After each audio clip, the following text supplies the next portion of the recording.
questions, and you'll be looking in the camera. Okay? Yes, right. I know that much. The light's over there. I can hear them say, you know. Alrighty, whenever you guys are ready. Okay. Okay, sounds okay. Okay, what do you want to know? Okay, take it easy. How you feeling today? Okay? Yes. Okay, you got yourself psyched up to go out to the doctor? Yes, I have to psych myself up to go to the doctor because when I'm home all week, I just, you know, feel kind of rotten, especially the circumstances of our home at this particular time. It's under construction. But I psych myself up, and everybody meets me and say, "Oh, Mrs. Gardner, you look so good." And I said, "It's just a shell that looks good. The inside may not be so good." So, what we want to ask you about is when you were born and where you were born. Okay. I was born on December the 30th, 1908, in a place called County Donegal in Northern Ireland, in a small town called Buncrana. It was near the ocean and was beautiful. And in wartime, the minesweepers and the submarines and the big ships came in, and we could look and see all this going on. And also we had all kinds of British Navy, French, all different things. We also had a curfew and black and tans, which were not very nice people. But at that particular time we were under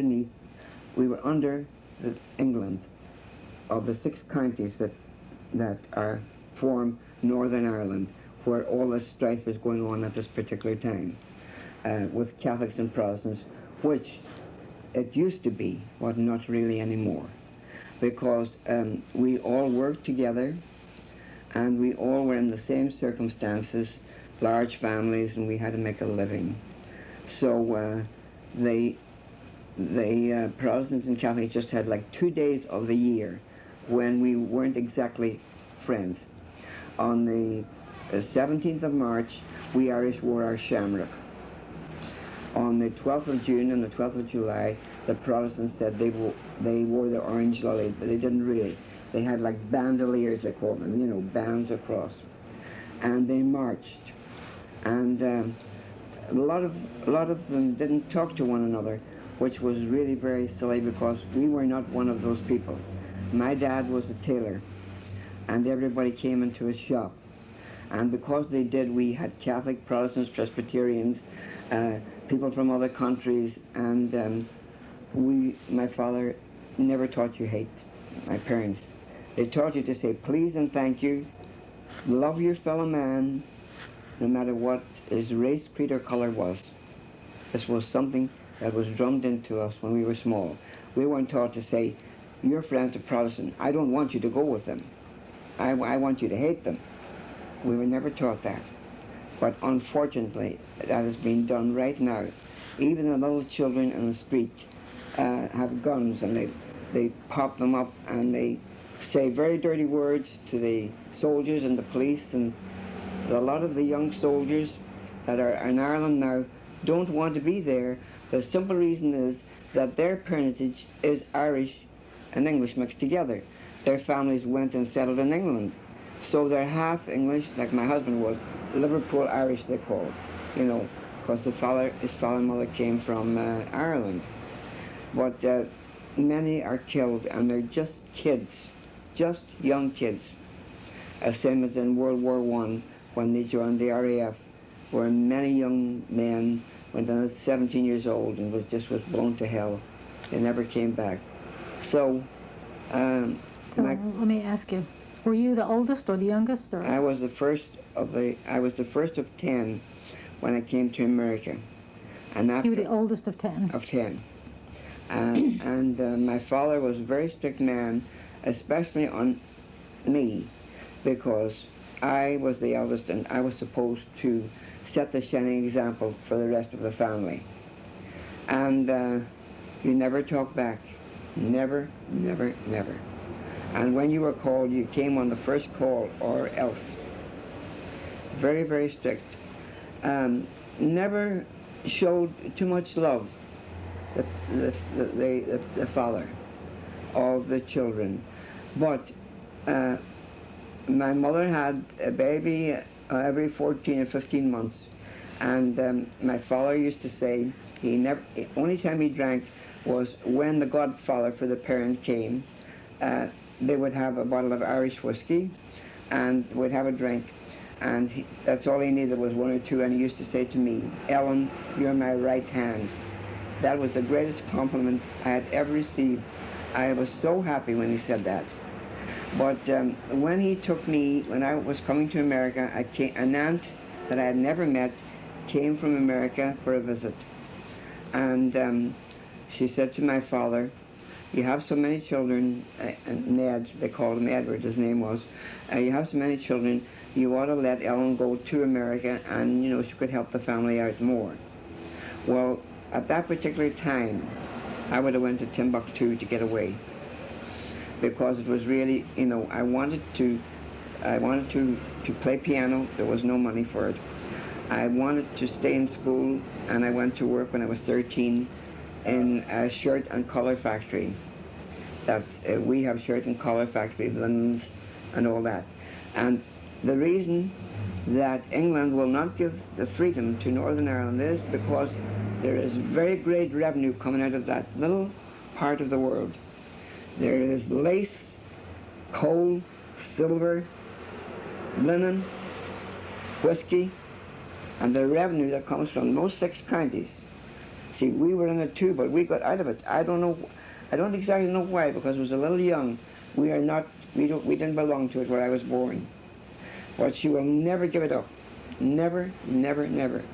And people will meet you on the corner in America and say, "Would you like to help the cause?" And I say, "What cause is that?" And the fellow will say to me, "Irish cause." And I said, "No, thank you.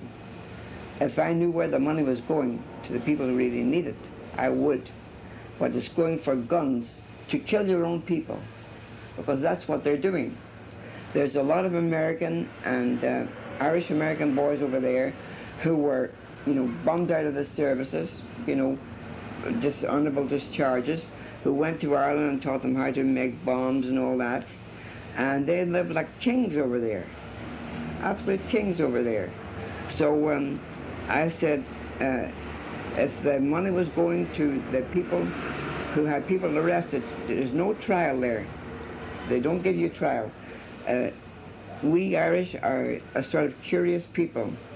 If something is going on, well, a lot of people are curious. If you see something going on the street, you like to stop to see what it's all about. Well, if you did that in Ireland, if it was somebody who got shot, they just gather everybody together, the men, especially the men, and they throw them into a place called Long Kesh. It's a jail not fit for animals. And you throw these young kids in, along with a lot of hardened criminals, and it's a very hard job to get them out. Really very hard, especially if you're a Catholic. And then... Let me ask you, how old were you when you came to America? Well, I was going on 16 when I came to America. And you came with your aunt? And I came with my aunt on a ship called the Transylvania. I never forget, because it was one of the first ships that had an elevator. And I had a great time because I wasn't sick one day. We left on October the 1st and we got to America on October the 10th down to Pier 19. I never missed a meal. I never was sick because I love to see. But my aunt and her friend and my cousin were dying. And it was Scottish waiters, and I used to come down and tell them what I ate. I had this, I had that, and they would go, "Get out of here, get out of here." And I was young, and I used to say I would get hungry, so they used to take a napkin, nice little napkin full of fruit and nuts and cookies and everything. I was only one person at a table for 10. Everybody else was out sick. But I came second class because my aunt, I didn't come as steerage, that's what you call tourist, because my aunt had been here before, and she said, "Those people coming out from Ireland, they eat you out of house and home." That was her expression. But I knew many people down there, and I used to go down with a box of things They called them settlers' powders, which you gave for seasickness. And down there was the fiddlers and the accordion players, and I had a ball. I had a great, great time until finally they told my aunt and her friends if they didn't get out and try to get around, that they would put them in sick bay. So all my good times stopped. Bingo. I couldn't go down to a steerage anymore. I had to be very much the young lady then. But I had fun coming over, and I loved ships and the sea. So after you got here, what kind of work did you do? After I got here, I went with my aunt from Pier 19 up to Willis Avenue, where my uncle, her brother, lived with one of the other girls' brother. And they were carpenters that worked in the shipyards. And I was 1 week, she took me to the office, and I got a job in Briarcliff Manor. I think it's Westchester County. And I worked out in private family. I mean, mother's helper. And I was, well, no, I had one job for a week. There was no children, I couldn't stand it. So if you quit the job in a week, you could get another job without paying another fee. So I got this job, and there was 2 children, and her aunt hired me because she was in the hospital having a 3rd baby. I was happy. I was happy. There I was, trying to get away from children, and then finding a job with children. So on the day off, we'd come to New York, and we'd go to Irish dances. And this for me was very new, because I wasn't allowed to go to dances in Ireland. But my aunt and uncle both went with me. And it was like out of the frying pan into the fire, you know. They were worse than my dad.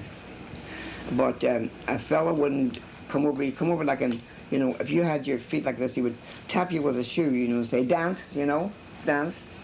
And I would look at my uncle, and I would look at my aunt, and if they said yes, I would, you know. And I can remember going dancing with this chap, and he said to me, where are you from? And I said, I'm from Northern Ireland. He said, oh, you're far down. I don't like them. I said, why do you say that? Why do you say that? I am one of them, and you don't even know me. I said, if that's the way you feel, find yourself another partner. And the dance, it was square dancing, it was just ready to start, and I walked off the floor and left him standing there. Always independent. So, how long was it until you started a family of your own? I wasn't too long till I met this girl, and she introduced me to my husband, the man who I married. And there was a lot of Irish boys that I went out with, but I didn't care for any of them, because they only had one thing in their mind at that particular time, and you know what it was. And I was not raised that way. But my husband was almost 10 years older, and he was really quite a man. He looked like, if you ever saw a picture of Mayor Jimmy Walker, that's what he looked like Mayor Walker. Spiffy dresser. A very, very spiffy dresser. And he worked nights, and he used to, I was out of work at that particular time, and I went to stay with this girl that had introduced me to him. And he used to come in the morning, and he used to say, get up, get up, get up. And he would take us to breakfast in the movies. So in between, then I went to another job for a while. But I don't know, I was so homesick and lonely.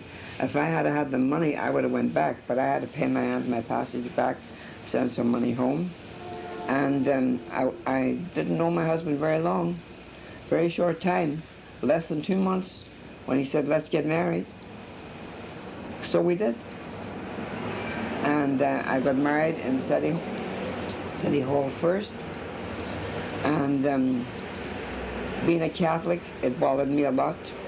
And after about a year and a half, I got married in St. Malachy's Actors Chapel, right over there in 49th Street. But no children until I was 20. And then I had my first daughter. She's 57 years old now. And the second child I lost, and the third, and fourth was 2 more girls. And then I had a boy, David, Thomas David, and I developed something called hypertension, pregnancy, poisoning. Said no more children. If you have children, you're going to die. But I just sort of, kind of laughed at the idea. So 2 years later, I had my son Edward, and they said, we want your husband in to sign to do a tubal ligation on you. I said, what is that? I didn't like the idea.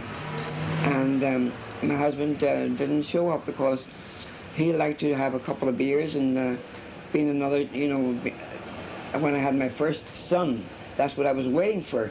He didn't even know. I said, don't you care what I had? He said, are you all right? I said, I'm fine. So I had the 2 sons, and then I was pregnant again, and I got my redhead. And then he came in, because they said they would never take me again. My first son was born in Polyclinic Hospital, and I went through a clinic there because there wasn't money those days, but I was way around the corner. They called it Park Avenue because all the rich Jewish people and the Chinese were all around there. And they used to bring in chop suey for the nurses and cigars, and the champagne was popping, and it was, just great. Anyway, I had no special nurse. If it hadn't been for the doctor that I had, I would have been forgotten. But I came home, and they wouldn't. I was very angry because they wouldn't circumcise my boys. But they were 8-month babies, and they don't do it. They said 6 months to 6 years, so I never did. I never bothered. But I really firmly believe in it.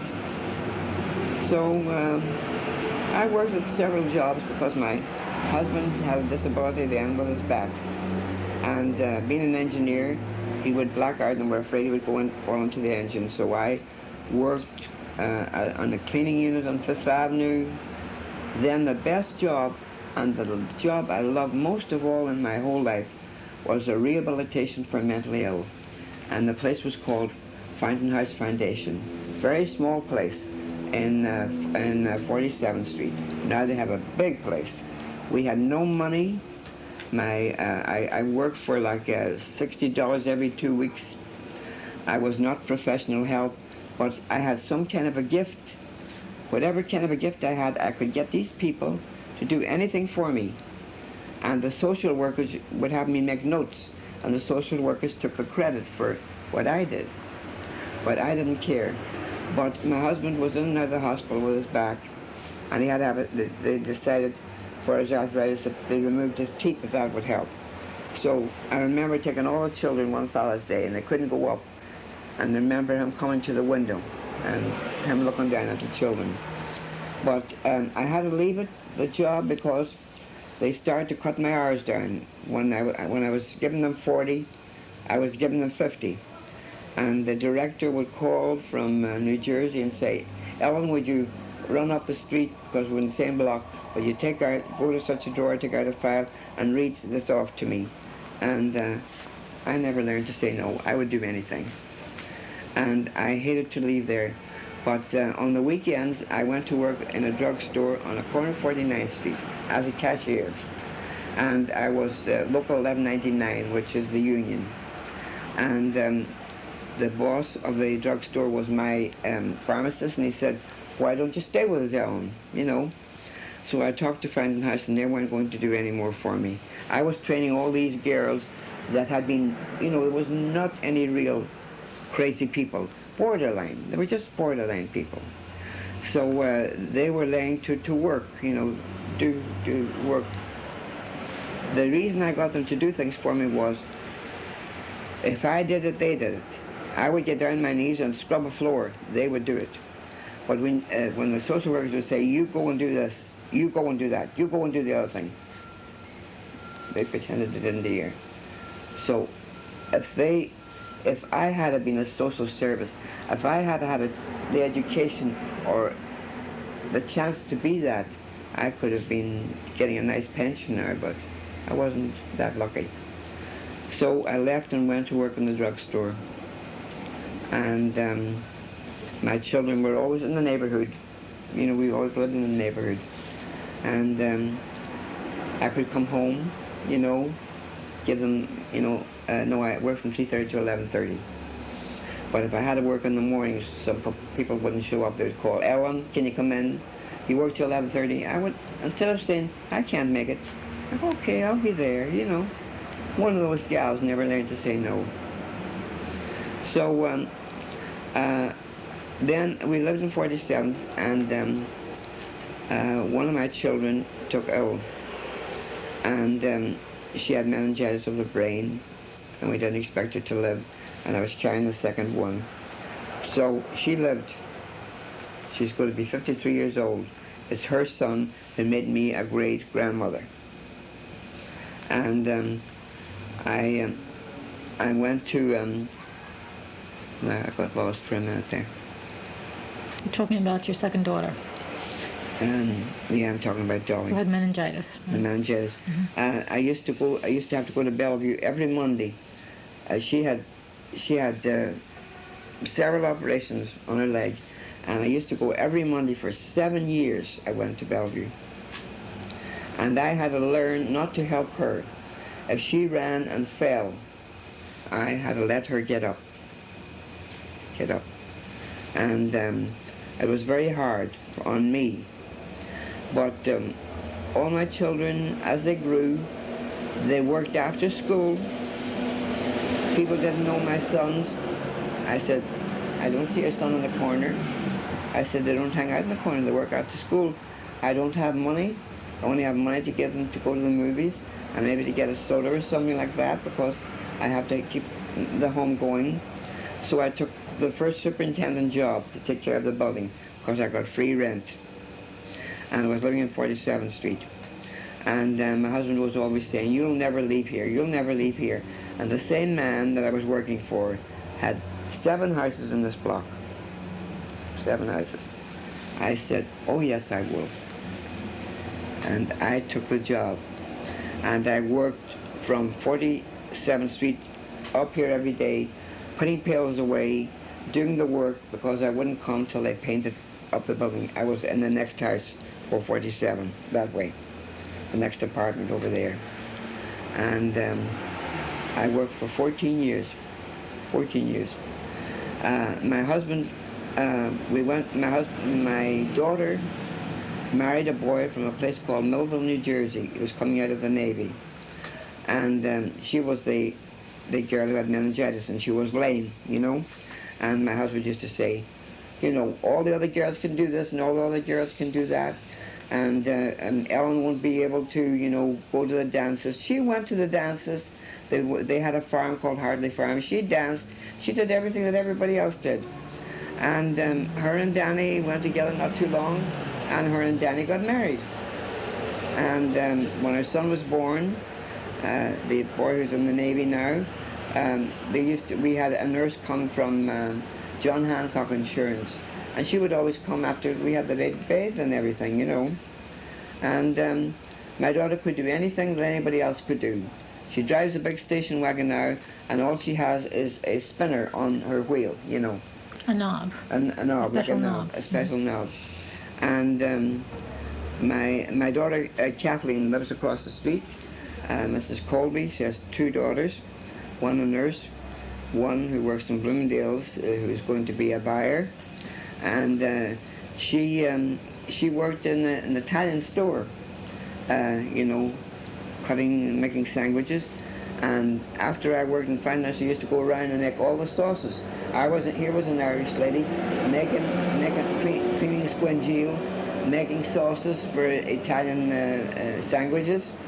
And I learned to cook in many languages.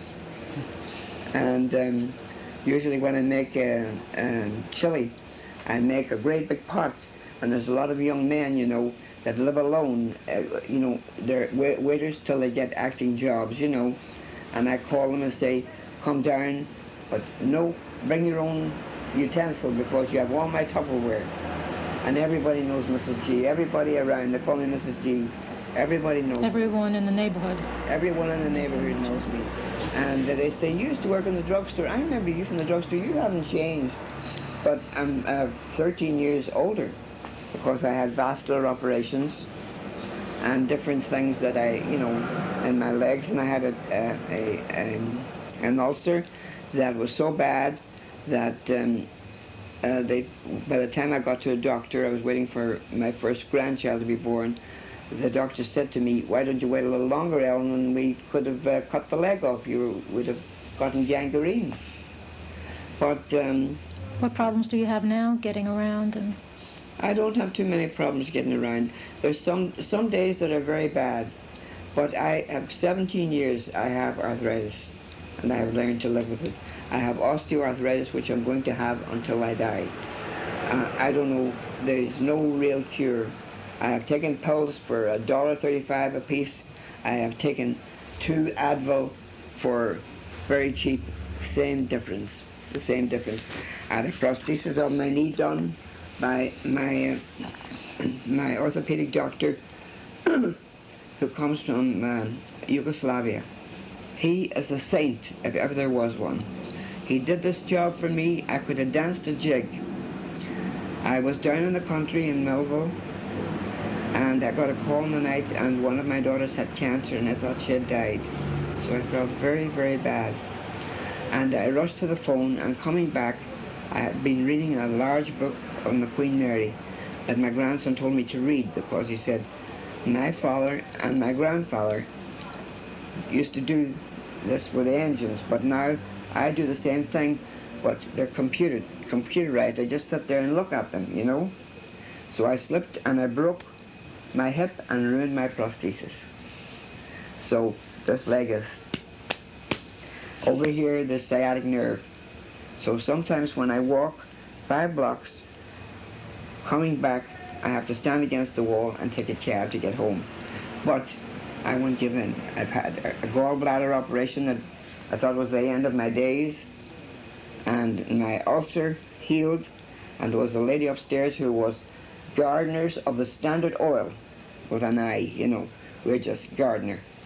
And they had her with all the money in the world, and they couldn't get a graft to stay. But me, I healed in 5 weeks with no graft, no nothing. They said I had good blood. So that's the part of being illnesses. I bounced back right away. so you have a good constitution and a good outlook, right? Good outlook. I will not give in. I won't give in, because coming from where I come from, if you are afraid, like a lot of people will not go out in the street between 2 and 3 o'clock, because these boys will come out of the school, Park West, and they call them the animals, which is not nice. And they call them N-I-G-G-E-R and S-P-I-C-K and all those terrible words. And if 2 of them are together, great. But if 6 are together, it could be trouble, you know? But never to me. I go out any time I want. I stand to one side and I say, okay, fellas. I don't call them boys because they're young men. I say, okay, fellas, or okay, chaps, go ahead. And they say, okay, lady, you know, like this to me, you know. I've always gotten along with everybody that I ever met. I don't think I ever hated anybody in my life. I don't think. I can't ever think of hating anybody or holding a grudge. Just was not taught that way. And I think that most of the children in this world, their problem is that their family don't care enough, and they don't start when they're young to teach them the right and the wrong. And sometimes it's not always the poor ones. The richer ones are just as bad because they don't have time. So somebody has to suffer, you know. You read of big shots and the children are on dope and the children are this and that and the other thing, you know, because the father mother's busy. They'll throw them all the money they want, you know, but that's not everything. You've got to give love. Love. You've got to love your children very much. You've got to love them hold them tight, let them know every Now, day. let me ask you. You've lived in this neighborhood, within a few blocks from here, Except, for how long? well, with the exceptions of living in Millville, which I had a house for 22 years, and I lived in about 5, on and off, because my husband was older and I had to work. I had to go to work. I had to work because she was going to Hunter, and my son was going to Mars College in Poughkeepsie. My son Edward. He is now a supervisor in the Department of Welfare. His mission is over people who send people out to ill people when they come home from the hospital. He's got a very good job. And my eldest son is manager of a condominium on East 72nd Street. And he's got 29 men under him. And he worked from he was very young. He could paint and plaster and do everything. All my children worked after school. Whatever money they made, that was theirs. You know, because I could only give so much to meet my debts. So how do you think, how has the neighborhood changed over the years? The neighborhood has changed, and a lot of the people who live here have never changed and never will change. There was a few muggings in this block, and then we got a drug rehabilitation place called Veritas, where they give them methadone. All these women were out yelling, "We don't want this in the block." And I seldom raised my voice. And I said, "Just a minute. Listen to what I have to tell you."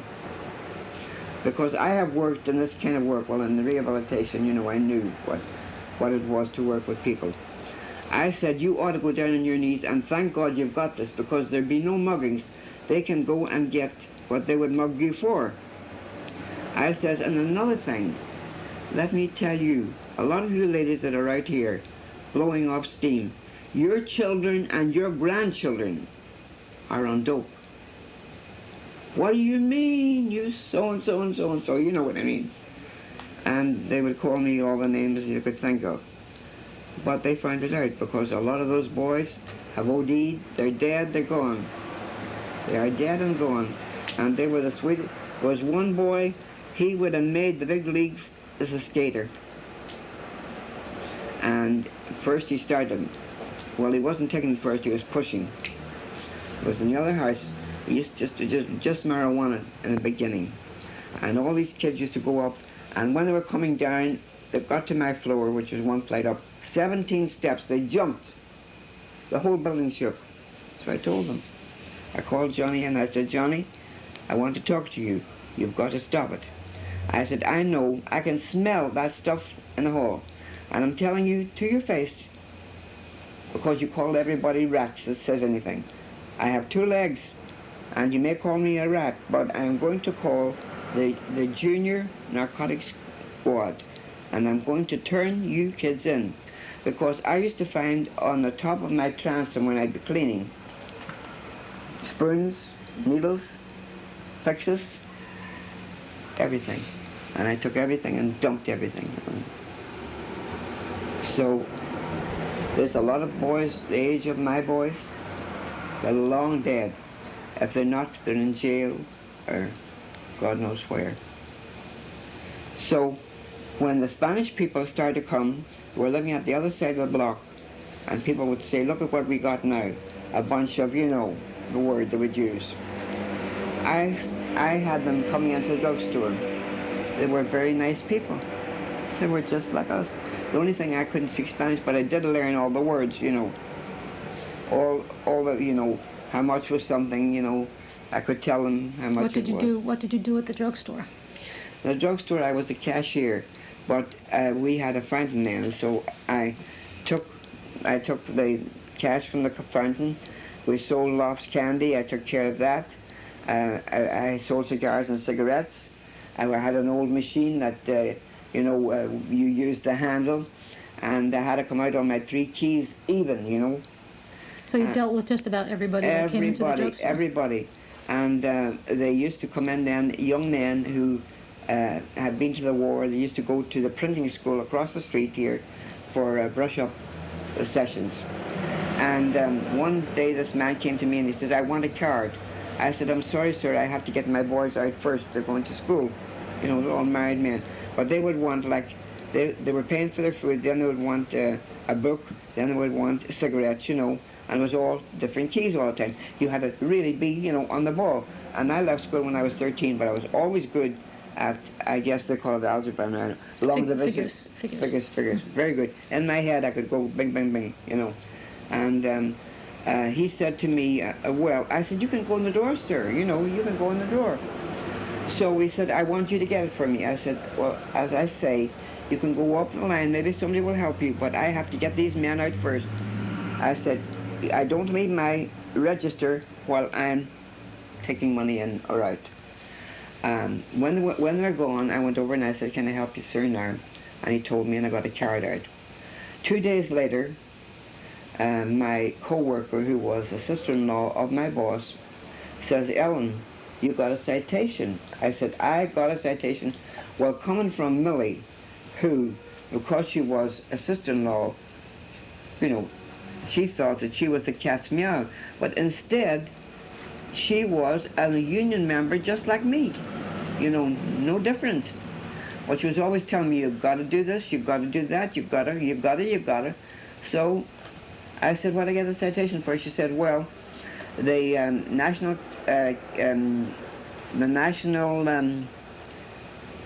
cashier, not cashier, where you're registered. They're spotters. They're spotters that come in to see what the cashiers are doing. And she said that this man said, you have one person down there that really knows her business. And she does it well and with a smile. And she even gave me a smile when I kept annoying her to get a card. And the card was returned to me. You see, they were trying me out, you know. I was there a long time when they did that. A lot of girls used to come in and buy a pipe lighter, you know, for the lighting pipe. I said, for your father? She said, no. And then like a carton of cigarettes, you know, and things like that. Then 3 days later, I would get all this back. They wanted to see if I was ringing them up, if I was honest or not. And they should have known better to ask an Irish girl if she was or not, you know. But I stayed there for, I stayed there till my husband I was on disability. And disability wasn't any good to me. And I got Medicaid, believe it or not. My union got it for me. And I couldn't get along with a disability. And I give the Medicaid back to them. My son says to me, Mother, you're crazy. Because Medicare does not pay a lot. And I needed glasses, I needed my teeth done, I needed a dozen things. And my medication was costing me a lot until I moved to New Jersey. Then I got my prescriptions for $2. But I give it back not once but twice. I give my Medicaid back. And people would call me stupid. But I said in the letter that maybe somebody needed it more than I. And the young man, when I went back the second time, he pulled out this chart of mine and he says, gather around. You want to hear something real funny. He said, you see that lady there? We give her Medicaid. She really needed it. She was out of work with a big family. And he said, she returned it to us and said maybe somebody needed more than she did because she had to go back on pay and she was getting over a vascular operation. And then when I got it again, I was going to Jersey and I had a little house and I thought I would get in trouble, you know, kind of having a house. My son told me that I could have just transferred it, you know. But that was me. That's the way I was made. I was taught that way by my father and mother. Good parents. Great parents I had. So I don't know what else again. What else do you want to know? What else can I tell you? I think maybe we'll take a little break. That's good. What happened to it? Yeah, it's in the bag. It's in my bag. It's in the one that you're taking? Yeah, take it in. Okay. Oh, I make baby sweaters in my spare time, and my daughters will say, Mom, do you have a spare sweater? Like, make a thing like that for the back of the couch, you know. My boss is having a baby. And, you know, somebody's having a baby, and, you know, I made these Afghans. I made like 32 for all my children and the daughters-in-laws and so forth. You know, you couldn't make one and not another. You know, but that keeps my hands supple. You know, otherwise, you see that the arthritis. I have to keep my hands going, so I knit all the time. I knit and I crochet. This small green thing over by the window. They told me I could never learn that stitch. Never. It's a little Afghan. They said you'll never learn it. You're too old to learn it. I said you're never too old. So I learned that, and I did many like that. You know, they call that a chevron Afghan. And because it didn't come out quite even, that was the first one I made. I gave it to Nora. But that I made for the back of the couch, and she's got another one in the trunk there. You know, we have them all over. But the scarf I'm knitting for Diana, I've got it almost finished. I make this girl. This girl is a friend of hers. She works over in the Time and Life building over here. And I'm a spoon collector. Spoons, no matter where they come from. And she brought me back 5 spoons. 5 spoons. The big scarf is down on the bottom there. Yeah, don't pull my needle out. Okay. You're getting it. Okay, the light's gonna get over. That's my hat. That's my hat. I'm going to stuff over. I also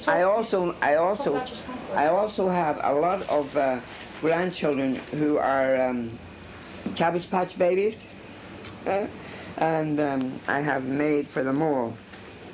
This is a scarf for one of my friends, and I really bang it off. I've got to the stage that I started when I was 9 years old, and I usually don't need to look at it, you know. I can do it without looking at it. But this is my thing. I can watch my TV and I can do my knitting and kill 2 birds with 1 stone. My husband said he never saw anybody that could watch TV, read a book and knit at the same time. But I could do those things. But I never considered myself, you know. I have written to Ronnie, and when he was shot, and got a nice letter back from Nancy, and I have the last Prince Andrew. He had a birthday the same date as one of my brothers, and I used to send him birthday cards, and I always got an answer from Buckingham Palace. And when she had her first grandchild, the Queen, I wrote to her too. So I'm just, you know, one of those. I was going to write to the Pope because I got a kick out of him skiing, you know. But I can sit down and I can put down pretty well. You're hitting the mic. Oh. Pretty well, you know, what's in my mind, you know. I'm pretty good at that. But I have to watch because this is crazy yarn. It's umber, they call it. And if it was solid, you would know what you were doing. But when it's not solid, you don't, you can't see, you know, what it is. But all my children, until they were ready to buy their own stockings, I used to knit their socks, you know, knitted socks for my husband and for my children, sweaters. Just one of those things. In Ireland, there was no TV, so the first pair of stockings that I had, they were lisle, and all the others were knitted by myself. And I was a sort of a tomboy. I would run and I would fall and take the knee out of my stocking, and then I had to cut it and pick up the stitches and put a new knee in. But that was just life, you know. It was an everyday occurrence. I hated to sew. Because my dad was a tailor. And when I was 9 years old, he stuck a needle in my hand and a pair of man's trousers, and he said, "Fill the bottoms down here, fill the bottoms, and do the waistband." So I don't like to sew. No way. on a machine or any other way. I don't like to do it. So that's my life. That's great. The basic questions asked, right? I mean, you talked about what kind of jobs you had and the one that you liked the best. Yeah. Yeah. I would have went if they had paid me in rehabilitation. This place is a mess, you know. Take the flowers over there. Try and get some knickknacks. You don't have any spoons around, do you? You don't know where they are. No, I took them all out. I took them all. That bunch of spoons all out. I have about 75 spoons. What about that big picture of your great-granddaughter? Where is she? I don't know. I don't know where it is. I had one the other day with all my see that envelope over there? Brown one? Or brown one over there? This one? Yeah. That's my Spanish grandchildren, I think. Are they in that one? Yeah, you have some pictures. No. Yeah, Oh, yeah, there are yeah. pictures in there. You're right. And my grandson was. This is You're all gonna have my. to hold it in front of you. There's two families. The little dark ones are the Spanish ones, and the two blondes are another son. And I look like I wasn't drinking iced tea, because they got me unawares.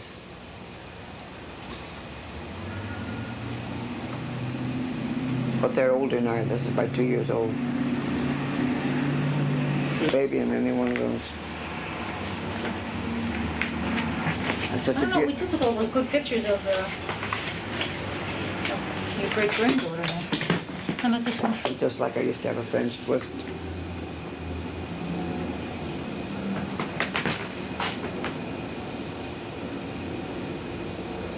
I have little great-granddaughters that looks just like her dad.